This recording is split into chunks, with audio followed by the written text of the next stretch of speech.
Welcome to the Reach Out Radio broadcast, podcast, internet, audio, video experience and experiment here at the Voice 17104 in Harrisburg, Pennsylvania. It might look bright and shiny in the studio today, but we have just endured a week of rain and we have gradually seen the mighty Susquehanna. And sometimes I don't think we give enough props to rivers because they are mighty, mighty works of nature.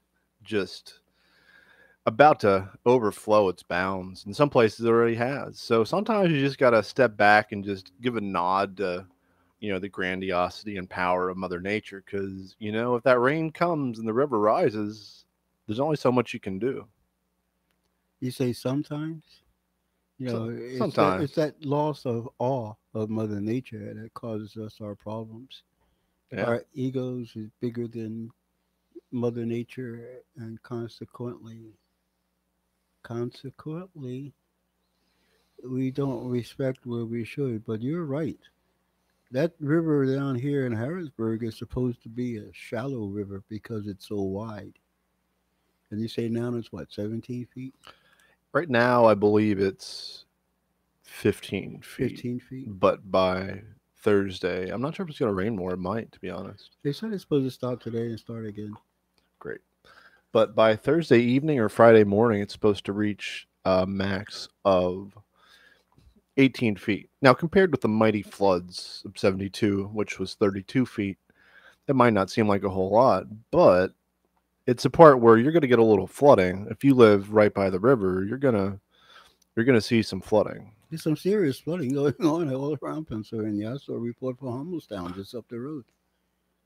Serious flooding going on around Pennsylvania. And as always, Zoo America faces flooding, which begs the idea: why Hershey do you Park was closed. build a zoo right in? I would imagine their 100-year flood average would have to be pretty high. I don't know how that works. Their 100-year floodplain.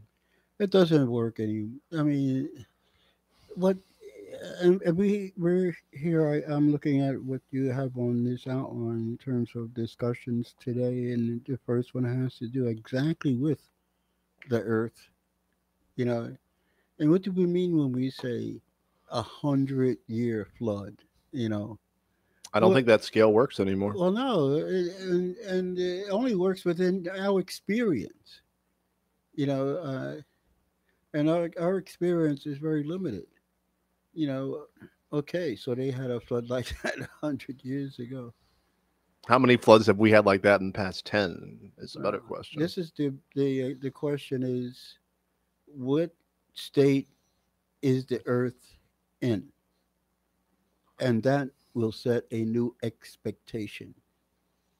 Now we must look realistically at what state the Earth is in, not what it has been in our past, but specifically because we have influenced it. What is the present state, and what does that bode about the future? Realistically, forget that stuff about 100 years. That doesn't operate anymore. Forget that stuff about once every 50 years. That was a part of our history. Our history now has been remade by ourselves because of the effect that we've had on Mother Nature. But we also have a little regard for the preservation of that history. Hey, our failings are our failings, and our flaws are our flaws. But it's in ourselves, dear Brutus, not in our stars. Hmm. You understand? It sounds familiar. I've heard that somewhere. you know, it be up to us, and we're failing ourselves. So be it. Who can hold remorse for someone so insane? A whole species of people?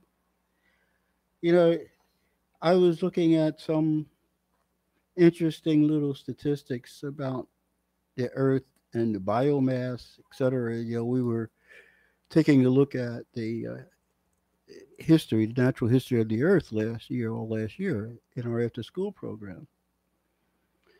And in the last 10,000 years, say, we call it the age of civilization.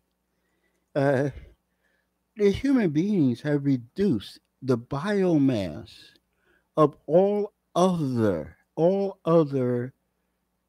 animals, all other life forms on this earth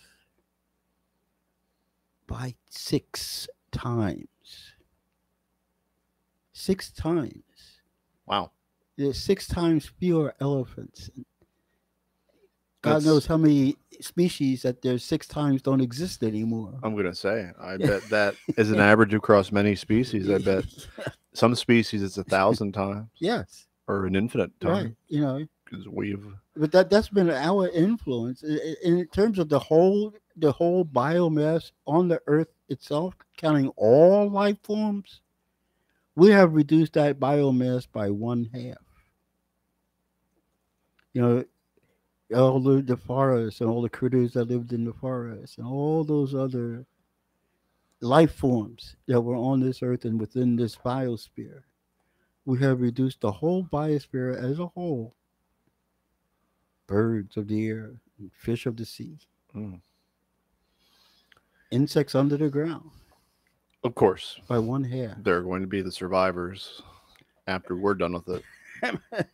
Yeah, yeah, the cockroaches will do very well, I guess. Not that that's any kind of way to go to us since we've somehow preserved it for the insecticides, but Hey, you know There, there is a change, such a change. Like the wildlife on this earth, 4% of the mammals on this earth constitute the wildlife now. Just 4%. You know, 60% by weight of the mammals on this earth are our livestocks, our pigs, our cattle. You know, that's 60% by weight of the mammals that occupy this earth. 36% are human beings. 4%, only 4% now is wildlife. wow. That's And that serious. human beings, that counts all our creations and our structures and our trash and our machines and all our detritus, right? Yeah. Okay. Yeah, that makes much more sense.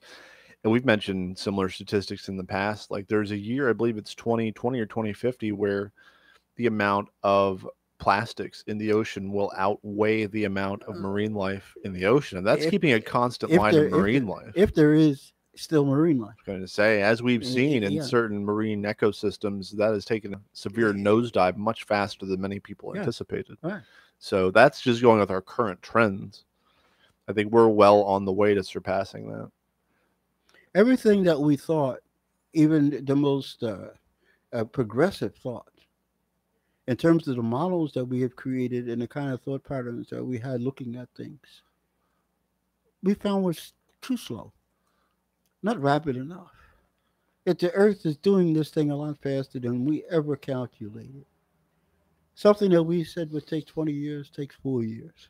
You know, things, when they start a process, do not go any longer to say arithmetically, but they might make geometrical leaps. You know, once you start to get into the permafrost, the amount of CO2 that you will put into the atmosphere will dramatically increase, and the effects then are progressively dramatic. So the ice caps melt faster than what we thought they would. The seas rise faster than what we thought they would. And that's given the best science. And the best science has been slow. What is interesting to me is that they didn't at that time, and I bet they had to make different models. Say there's like a slow progression, then a steady progression, then this geometric progression. Hmm. I would have had to guess they would have at least proposed that model and considered it. Yeah, you would probably think that they did consider it, and then they would say, this is the model that we will go with. Not the worst case scenario, but what they would think would be the most likely case. And then it turns out that the most likely case is not the case. A lot of people, when they think of looking for the truth, they have this notion that the truth is someplace in the middle, and it ain't. necessarily. It could be on one side or the other. Truth don't have to be in the middle, you know. This Earth Overshoot Day, and we spoke about it last year because, well, it happened. It was August 3rd, and this year it's August 1st. Mm-hmm. And every year it has consistently formed a pattern that moves it earlier Earlier and and earlier earlier. and Yeah. earlier. The whole idea of Earth Overshoot Day is that they've estimated the amount of, I believe, it's natural resources that we can take from the Earth and have it be sustainable. The amount that we can use the Earth and have it maintain some sort of equilibrium. And we've done that, what is, quote, allowed. And ideally, yes, it would be much, much less. And we would live very, organic lifestyles, and it would be incredibly balanced. But that's not where we're at right now. Yeah, But for most of our life on this earth, we lived in harmony with the earth mhm, until, say, 10,000 years ago. yeah, about that, yeah, We became civilized, rational, yeah. the greatest of all exceptional species. And we couldn't have those savages living with the earth as they had done for so many thousands of years, tens of thousands of years. We couldn't have that. But in 7 months, we will have already surpassed that allowed allotment of usage, earth use, if you want to call it that. It's a pretty interesting way to put it, of earth use already. And this is by the 1st of August. 7 months. Yeah, you have to We are profoundly understand out of balance. that even this, you know, first of all, I mean, it's a very egocentric way of looking at the earth. I mean, that the earth is a resource for us. I mean, I mean, yeah. Oh, and yeah. it's not. You know, Mm-mm. there's certain things in the earth that we can use resourcefully, but the resources of the earth are not particularly for us. Sure. You know, and so we extract from the earth, and every time we extract from the earth, we change the earth. Now, when you change the earth enough, you can no longer live because we live within some very severe parameters and some very narrow parameters in terms of hot and cold, even what kind of air, what kind of gases compose the air. You know, like there was a time when life on this earth breathed nitrogen, and they had to make a tremendous shift over to oxygen, which was a very poisonous gas. It sets fires for crying out loud, you know. Oh, it would have been an entirely different type of being that Oh yeah, existed. oh yeah, you know. So what is a resource at one time? You know, it matters not particularly to the earth whether or not life uses nitrogen or life uses oxygen. It just matters to us.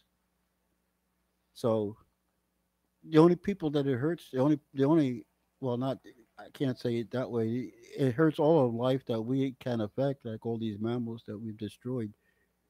But in the meantime, I'm just become familiar with a guy by the name of Adam Frank. Adam Frank is a physicist and an astronomer, and he has a sense of spirituality.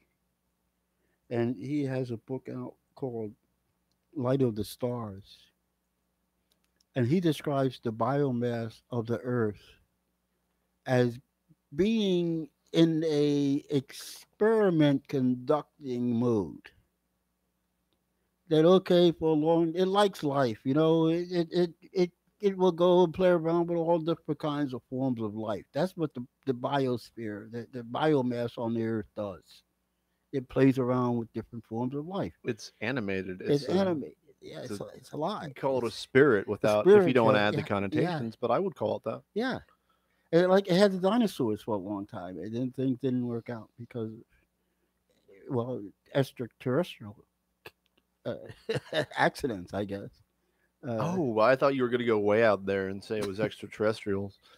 I might not necessarily disagree with you on that. I just don't have the proof. That's one thing I would love to do. Just yeah, be able to.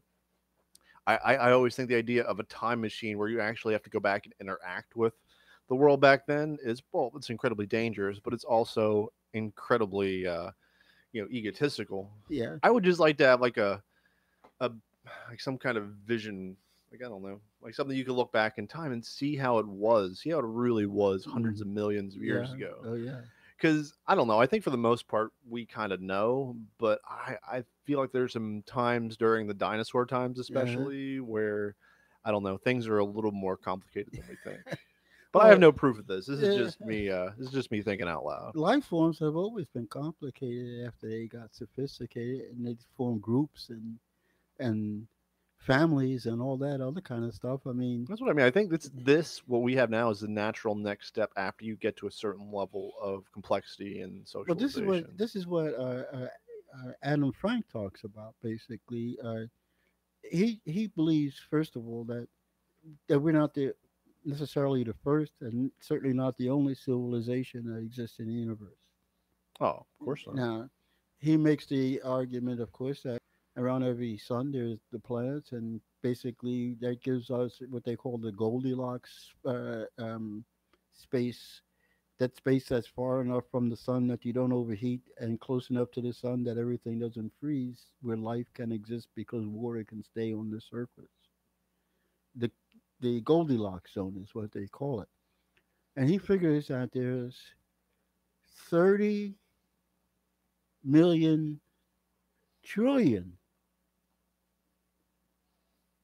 30 million trillion Goldilocks zones around the galaxy. That's a lot of possibilities for life. So he obviously thinks that the probability is that there is and was life on other planets. Oh, I don't know. That's always just seemed very clear to me. Huh? I know we have this big momentum, especially from Christianity and some other faiths, and not even all Christians, just a very specific sect that says we were the first and only species in the Hmm. universe, and we are predominant, and we are, you know, God's chosen. And you get Yeah. into all kind of problems when you start thinking like that. I mean, I myself, I think, for example, like we see ourselves so egotistically. We say that God came down to earth in the form of a man. And I said, like one day I was in the bush and I heard the elephants talking, and they said God came down to earth in the form of an elephant. You know, and the zebra said no, he came down to earth in the form of a zebra. Bill, I didn't know You know, you could talk to elephants. and I It's can. pretty impressive. Well, my point being is that from all of these are God creatures. And if God invented the universe, then all over it would be God's creatures. But Adam Frank carries it out to this. He says that we won't be the first and only civilizations that destroyed itself, that destroyed the parameters of its world, that changed its world, changed its ecology such that it couldn't exist. Because any civilization in all of these instances of all these plants living in all these only Goldilocks zones, that if they develop civilization, then they would come to the point of using resources, etc., basically the same as we did and taking it out to the extreme that we did, and therefore losing the opportunity of life. Just mathematically. Oh, there are countless stars. I say countless. I don't mean just mean a few million. Yeah, I no, mean right. countless, actually Yeah, countless. yes, Billions upon billions upon billions. yes. And to think that we happen to have the only Goldilocks zone and we somehow have the monopoly on this form of consciousness, not that even this form of consciousness is somehow supreme. No, There's no need to think that. there's no need to even therefore have the audacity of calling the Earth's resources ours. Yeah, That's what I'm we're saying. we're, we're just we're just another experiment within the biomass. And if we fail, the biomass continues. And we have had the opportunity to make good of it. We could live in balance and we could have made life better for other creatures by protecting them. And I don't know. No, this is where we differ a little bit by, helping them. Well, By, I don't. introducing I mean, ideal environments. there's no reason. I mean, look. I mean, why did we don't even have to protect them?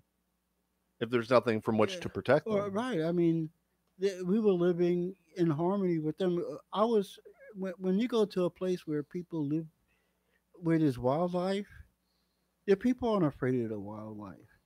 They come to know the wildlife. They know the habits of such animals, say predators. They know when a predator is hungry, it's a good time not to go around them, you know. And when they're full, laying out in the sun, it's okay, you know. I mean, they know,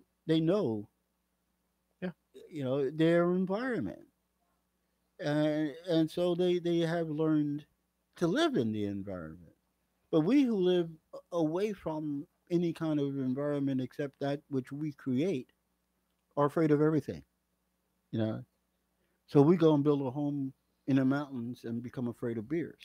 We desperately fear that we are just another beast, that we're just another primate, No. because I mean, kind of are.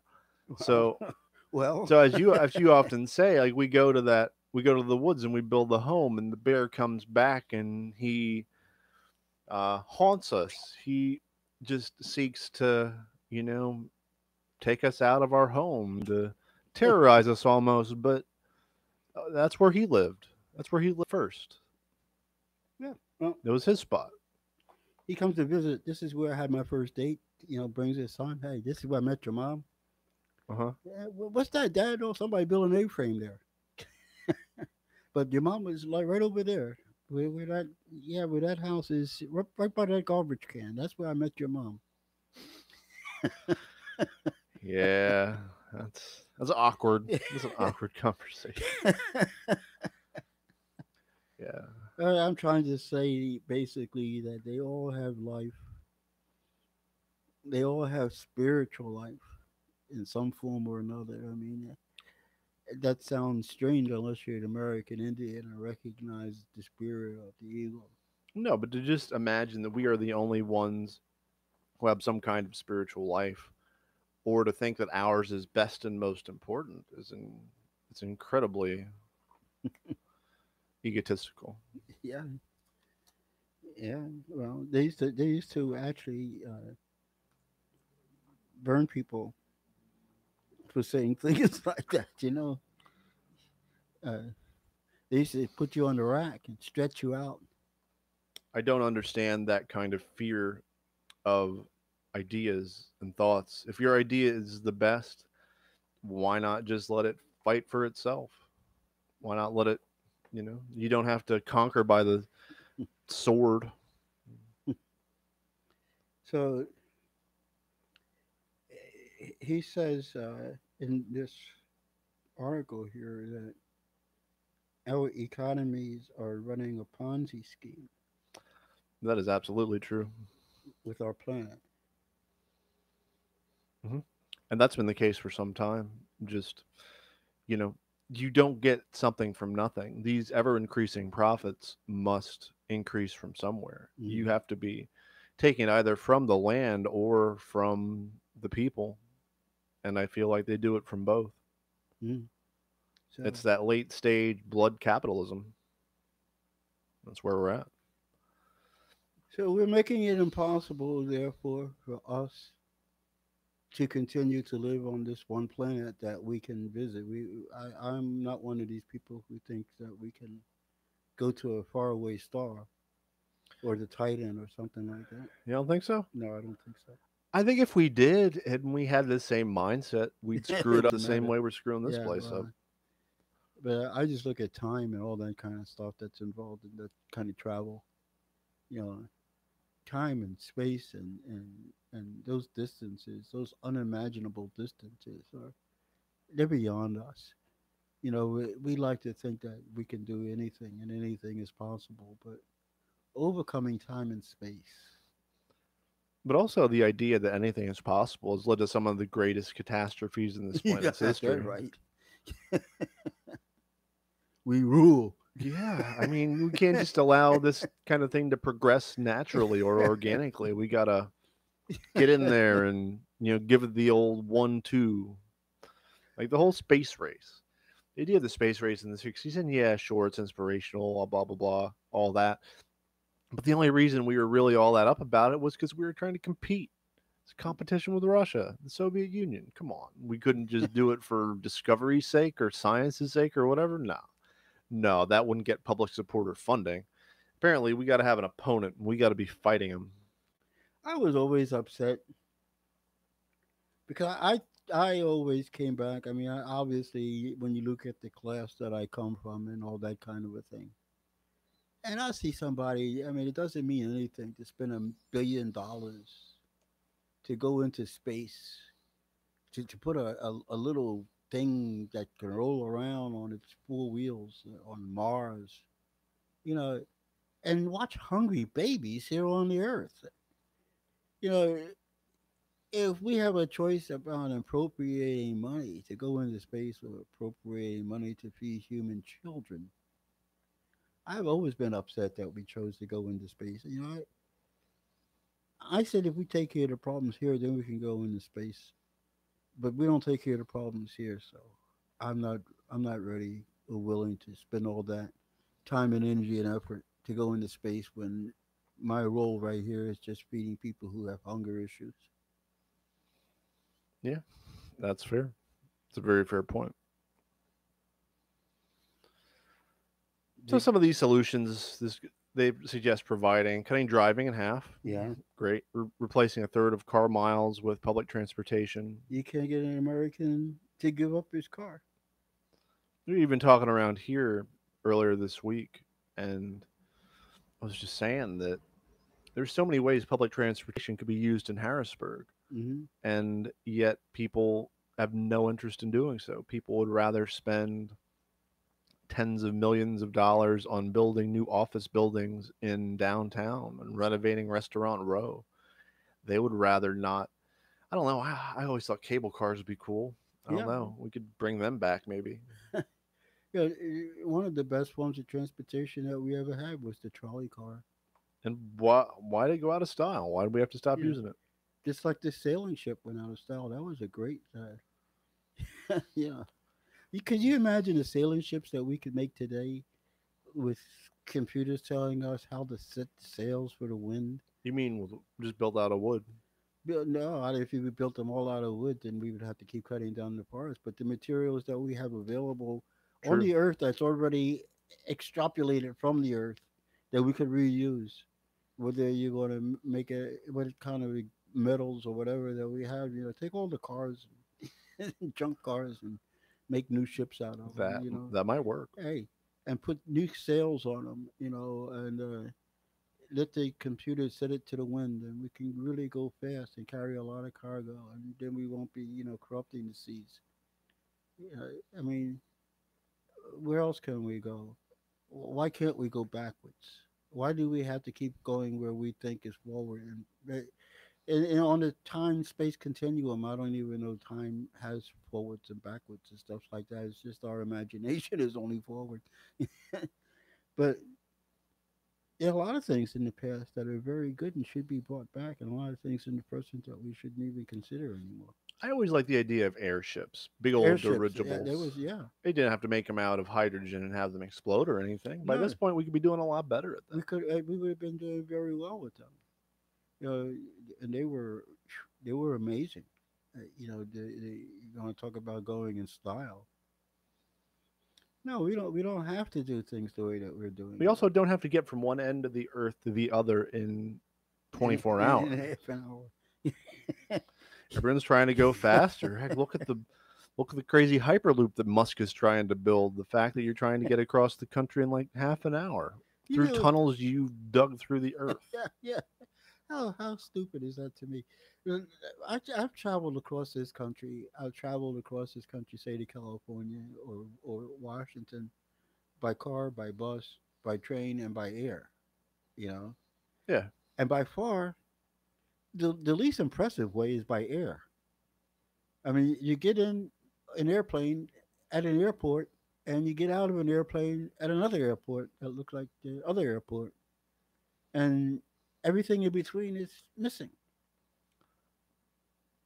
I like flying. I appreciate the experience, and it's safe. It's apparently the safest Oh, way, as yeah. they say. But at But the when you same, get a chance to see the country, I would really love if the train system were what it once was and what it could Oh, be. I took a train from Chicago to Seattle to uh, L.A. to Chicago, the southern route back. You know, and we had the bubble car, and you could sit on top of that train and you could see when they talk about Big Sky, Montana. You know, when they talk about you coming into the Rocky Mountains, I mean, you could see the terrain where the prairie is flat and where there are steps and, you know, where our geography changes and all that. And you can have a real appreciation for the country that you don't get, I'm sorry, by flying. I like to fly. I mean, I started to learn to fly when I was in high school. It was fun. But just in terms of appreciating travel, it's better to do Europe by train than to fly from London to Copenhagen. Yeah, I did that. Took a train. It was really from, I guess it was from Rome to Budapest to Mm. Amsterdam, which is Uh-huh. quite a trip. Yeah. It is quite a trip, but it was nice. It was nice, although the last stop I did get my passport swiped, Uh, which was not the best, but regardless, no, it was great. And when I was 10, my family took the summer and just drove across the country. So uh-huh. my parents and my grandma, we just took a 6 week trip just driving. Yeah. We weren't in a hurry. We just Yeah. saw Yeah. we saw the West, we saw the Grand You saw Canyon, we buffalo, saw, right? well, no. No, you didn't see no There were buffalo. I don't think there are many left. No, we might have. There are actually places where you could go and see them on the farm, True. but We saw the Yellowstone National Park. We yes, saw what was it? The I was gonna say Mount Everest, but it's not it. Mount Rushmore. Mount Rushmore. Oh, Yeah. Then stopped in Vegas because my parents like to gamble, hmm. and then You see the swung back difference through the between an south. artificial environment and a real environment. Yeah, and just imagining the amount of power it takes to keep a city like that In the powered desert. and icy cold in the middle of 100-degree heat in the desert. Talk about Yeah. audacious ideas, by a people to just, you know, Yeah. think that that's the best use of resources. Well, we're talking here about California and water. You know, it did California didn't start off as a good idea itself. I mean, first of all, I mean everybody knows that the only water source in California was in the north, but of course, all the agriculture is in the south, and all the big homes and estates and lawns, it's all in the south, which means that you got to move water around in order for people to live and prosper. You know, so you already start at a disadvantage, and then they of course have to buy water from other states. So California already starts at a disadvantage. And then over the years, they developed a bureaucracy that has become basically inept. You know, they can't even make a rule in California that says that water is actually something that is important and vital to human beings. They have a definition within their law that says that certain things are vital and basic, and the water in California doesn't fall into that category.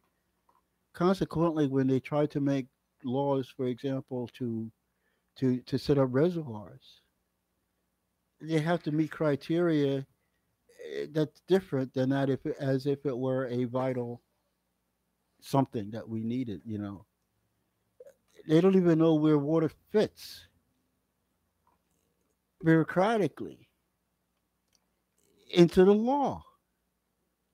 So the people who grow almonds can take the water, and the people who do fracking can take the water. Both of which practices take a lot of water, an extreme amount of water. Almond farming is, well, per almond, it's a lot of water. Yeah, And it takes a lot of almonds to fill a it takes bag. a yeah. Well, it's something I don't remember how many pounds of water for one almond, but it's a lot. They're even doing stupid things like trying to use the frack runoff for agricultural purposes and putting that in our food. Waste not, want not, Well, as they yeah, say. well, How about if you take all the dirty water and use it for fracking instead of taking the clean water and use it for fracking and then the dirty water for That agriculture? makes much more sense, doesn't it? It does to Or do you me. know what makes even more sense? Stop fracking. Oh yeah. Well, Just don't let's frack. go there, right? And Governor Wolf. and We'll get to you later. We'll get to you yeah. later, buddy.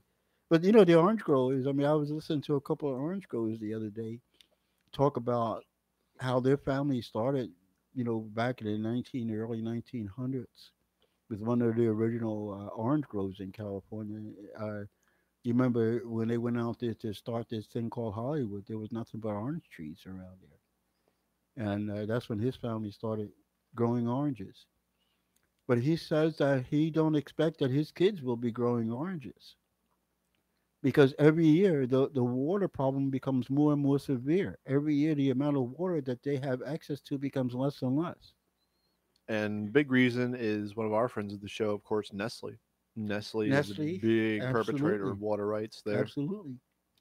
And just private people who pay to get the water drained out of one place, privately perhaps, or not, and just brought to their property, and so they can keep their grass nice and green while everyone else dies of thirst. And they'll That's a pay the bit of an fine. exaggeration, I They'll pay suppose. no that's but they'll pay the fine. You know, remember when they had the restrictions and there was a fine involved, and the fine was to dissuade people. But if you're rich enough, fines don't dissuade you. You know, and not the kind of fines they set. You know, it would dissuade the average person from running a garden hose, but it wouldn't persuade a multi-millionaire, you know, from running a whole whatever, you know, Mm. to do his estate. Remember, they was flying over to see which estates were green and which estates were brown, and they didn't find no brown estates. I didn't see that. Oh yeah, that was back when they were talking about the drought, and they had all those water restrictions on people. You know, but they find them and they pay the fine and keep running the water. So you know, so much for making rules that rich people can afford to disobey. Now, before we move on from the topic of climate change today, I wanted to mention governor, govern candidate for governor Scott Wagner Mm. and his statement that global warming was caused by the body heat of humans. And then when a young woman who's still in high school questioned him on the science and put him on the spot, he called her a young and naive Mm. woman and voter. And that is the Republican candidate for governor Mm. of Pennsylvania, the Yeah. state in which you probably live, Okay. everybody. But you're saying that to say what? I mean, look at who we have in office now. I mean, he's credible He's better. compared to who was that guy who just resigned from the EPA, Pruitt. and who is this guy who they just promoted to the EPA? You know, I mean, we have those people, climate deniers, etc., running our country. And they didn't just start, you understand? I mean, one of the reasons why we've been handicapped, Paris Accords, whatever accords you want to talk about, is because the United States never committed itself enthusiastically to any of these accords and supporting any of the world efforts. To How do you deny it, though, Bill? Like, how can one sensibly deny the period of climate chaos into which we are quickly entering, well, it's into not a which we are in the midst? yeah, yeah, yeah. We're in the midst. Yeah, How can that? I don't think. I mean, the way that you said that, how can they deny it? I don't think they do. I think they deny it when they say it, but I think in their heads they got to, you know, but they count the bottom line. And when And that they bottom line is high enough, it makes them forsake anything, including grandkids. and they look at their own lives and look at the timeline and say, well, in the 20 or 30 years I have left, it's not going to matter. Hey, I'm going to live it up, you know. Yep. Go ahead and make this money, Hmm. you know. Correct. I mean, I can't see that anybody with any modicum of brains can deny the science, but you can choose to ignore it, and then to even as did okay, it was one big oil company, two big oil companies that back in the 70s knew scientifically what the effects of climate change would be. And they even published it. And they even had their scientists working on it. And in both those cases, they chose to fire the scientists who did the good work and hire people who would say that there's no such thing, climate deniers. That was a deliberate tactic about something that they obviously knew because of the bottom line. And so much of this nonsense comes back to the bottom line. It comes back to the fact that we have invented God Almighty in the name of money, and our adherence and faith to that God will supplant everything else. We must profit, and those profits must grow. Mm, It brings me back to a line from Dune, which says, "The spice must flow." this place must flow. And our profits must grow, or obviously we're doing something wrong. Yeah, well, Certainly, we can't measure our success in the number of successful and healthy and good people who are living around the world. We can't measure our success in social stability or in terms of cooperation. We must measure it in increased profits. healthy babies.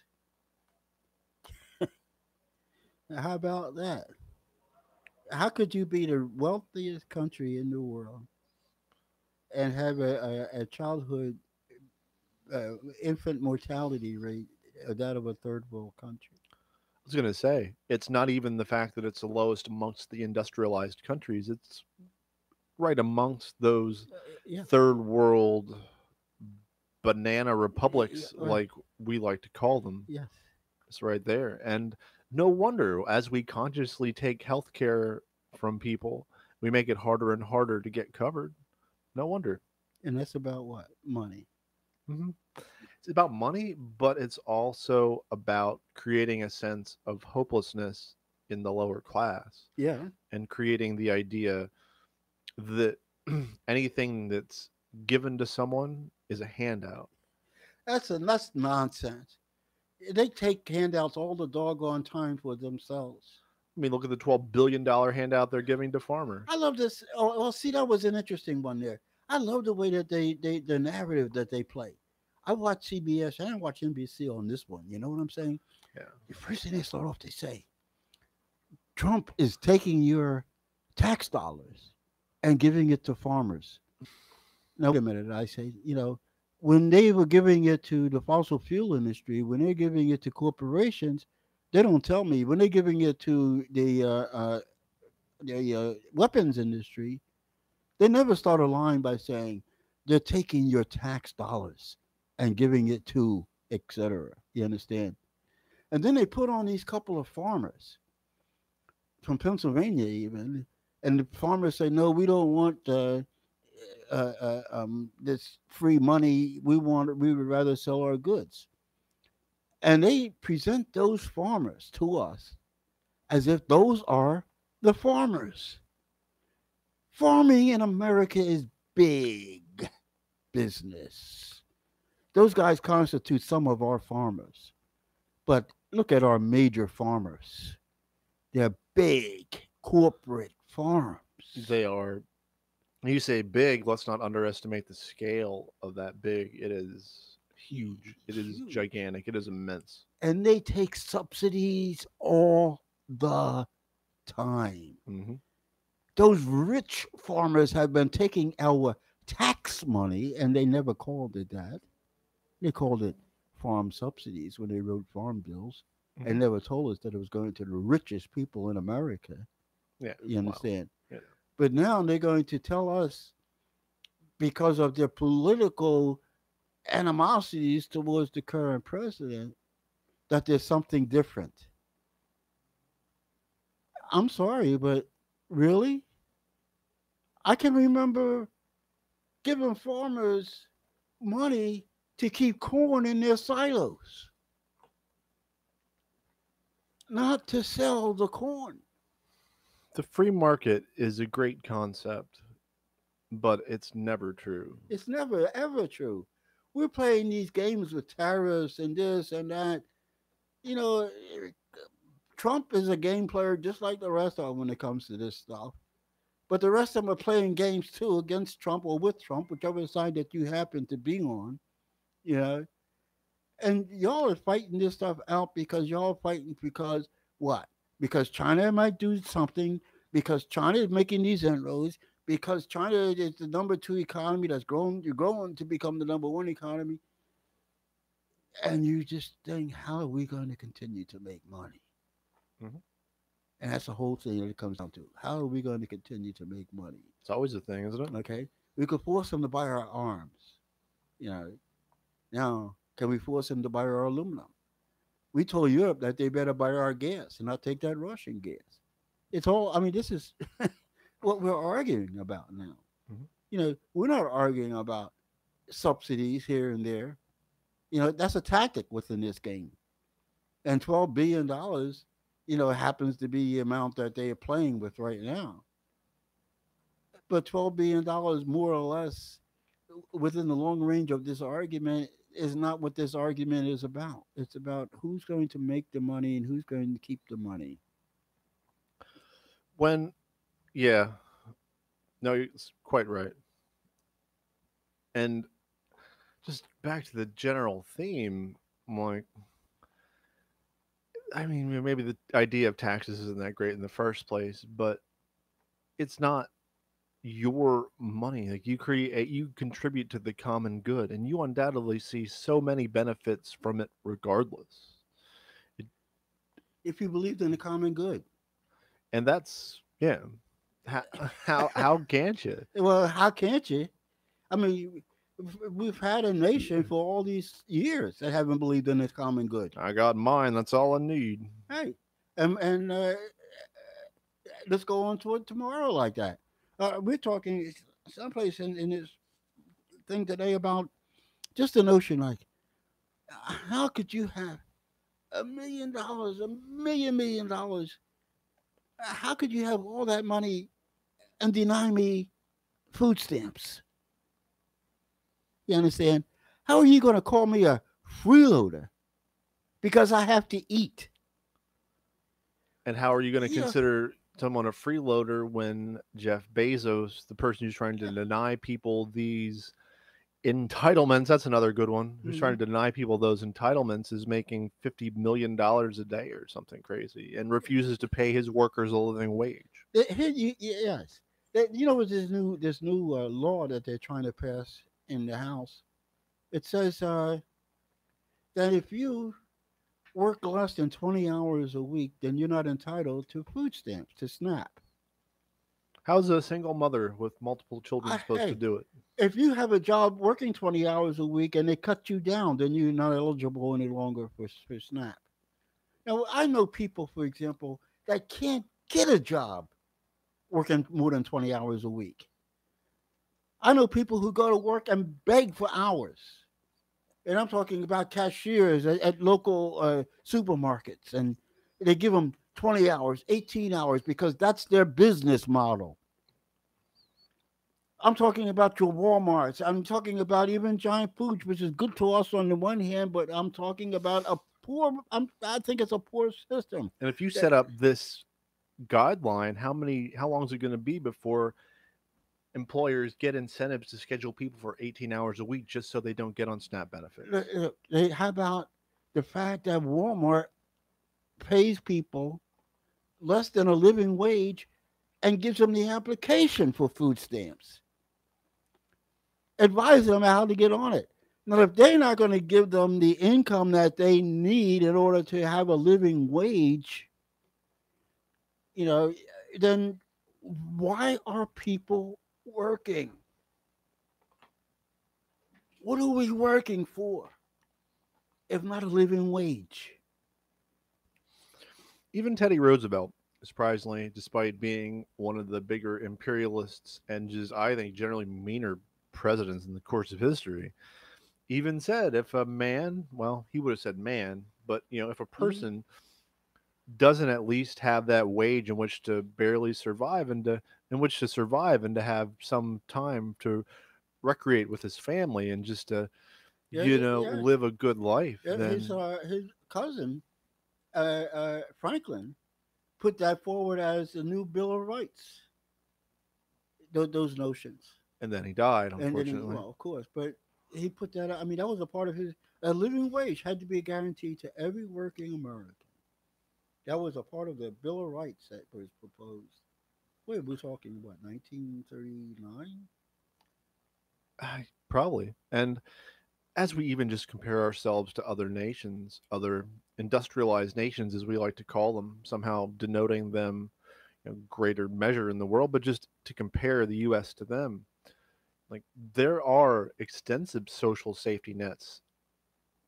I don't like calling them that. There are extensive programs of social uplift. There, I mean, the National Health Service in Great Britain has been going for what, Mm. 80 years now? They're trying to destroy that too. Yeah.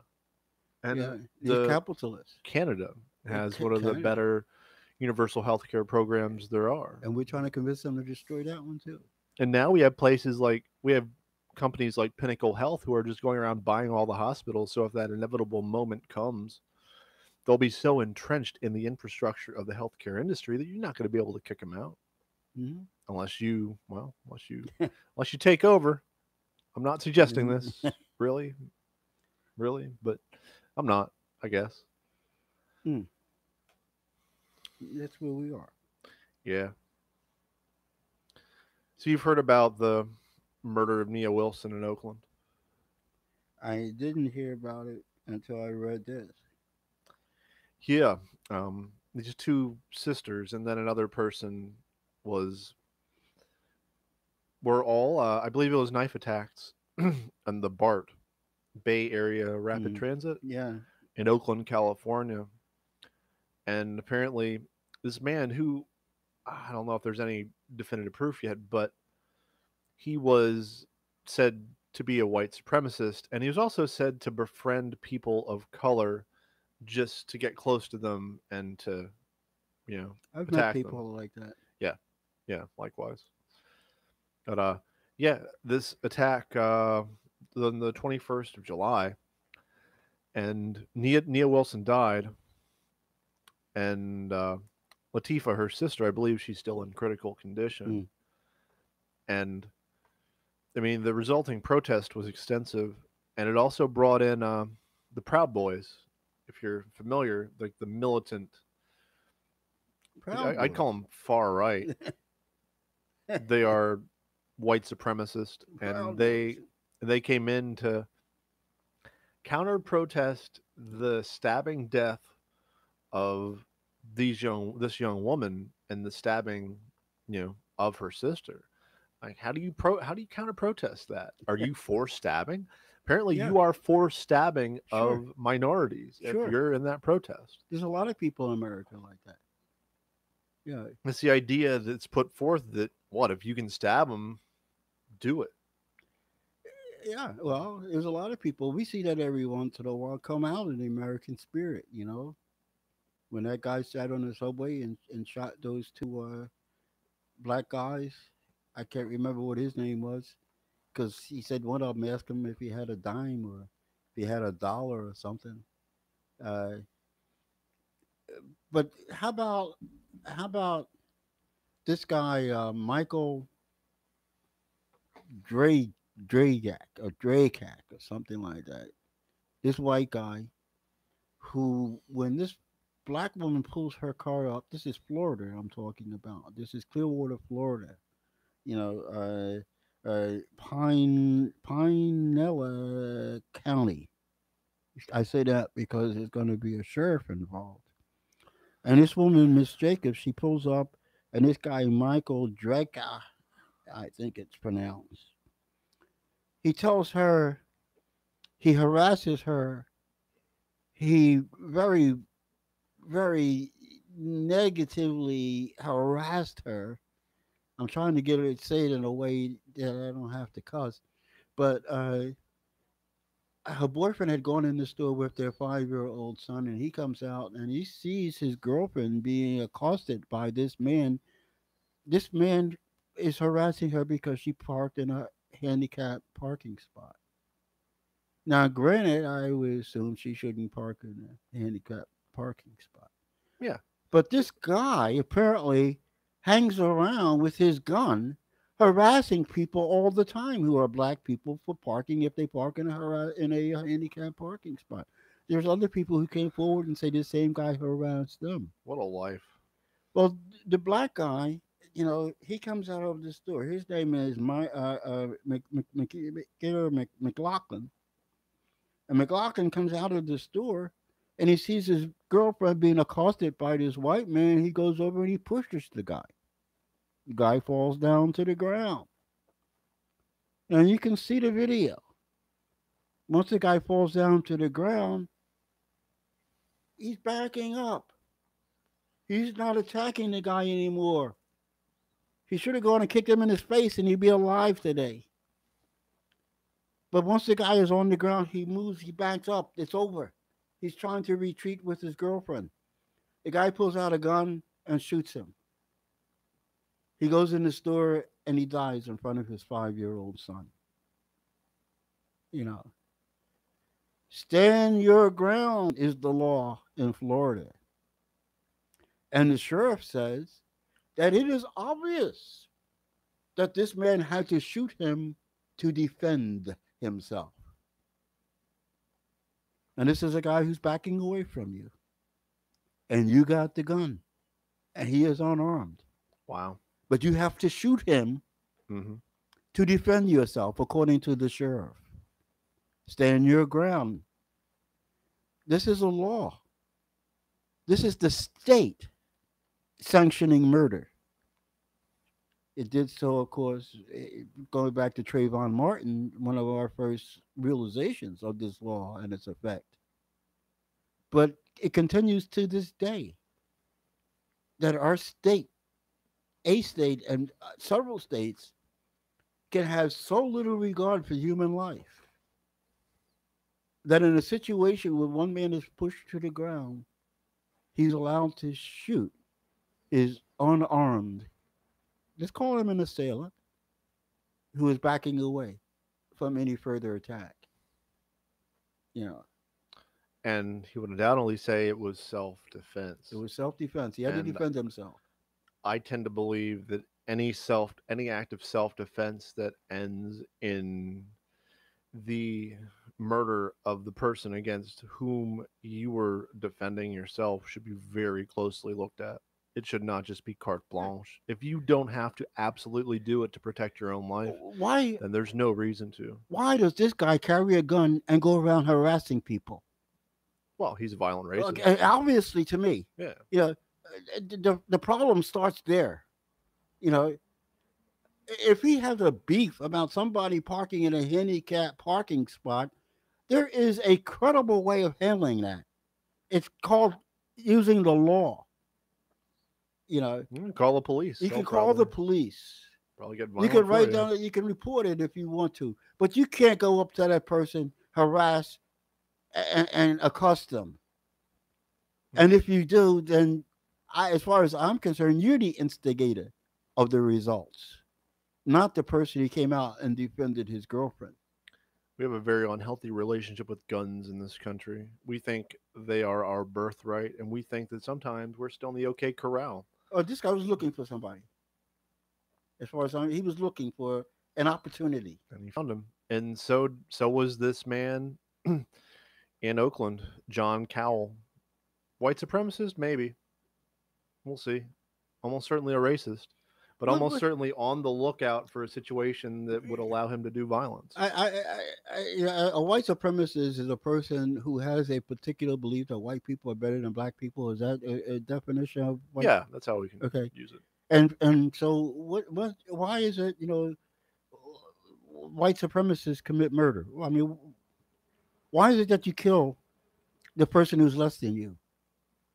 I mean, what is it about that mentality that if I'm superior, I can kill you? I mean, it takes it to a point of extermination. Of what?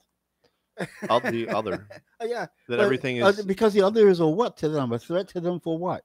On what basis? That their belief is wrong? That you're not superior? That maybe this person has equal value to you and you got to stamp it out? Obviously, if this person is doing nothing to cause you harm, what is the threat then? The threat is in your mind. And what's in your mind? I'm superior to this person, and maybe that's not true. Almost certainly that's not true. Well, obviously it's not true. That you got to defend your superiority with a gun or knife in this case. I mean, yeah, obviously it's not true. You know, obviously there's no such thing as white supremacy. You're just talking about a bunch of white punks who trying to think of themselves as being worth something. Absolutely. Let's see. So I got till a little after 3 today. Yeah, okay. So no, we still got a You got a wow. good bit of Good. time. Okay. But I pretty much got to be done Yeah, by a little after 3. good. Okay. I have a new custodian coming in, and I gotta go and let him know what his duties would be too. Well, So sounds good. that'd be a good time. Yeah, no, it sounds it. Oh no, Be a good time.